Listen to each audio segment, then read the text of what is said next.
বিসমিল্লাহির রহমানির রহিম। আসসালামু আলাইকুম এভরিওয়ান। আপনার কি কিডনিতে পাথরের কারণে পেটের সাইডে অথবা পিঠের সাইডে প্রচণ্ড ব্যথা, পেইন কিলারও কাজ হচ্ছে না?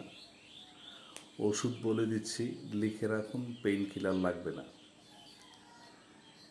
ডাইসকোরিয়া 30 আধা কাপ পানির মধ্যে 2 ফোঁটা করে দিয়ে প্রতি 15 মিনিট পরে পরে নেন। প্রতি 15 মিনিট পরে পরে নেন, পেইন কিলার লাগবে না।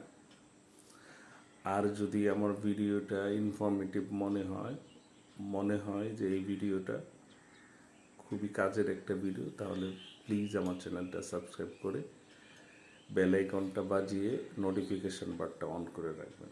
ধন্যবাদ।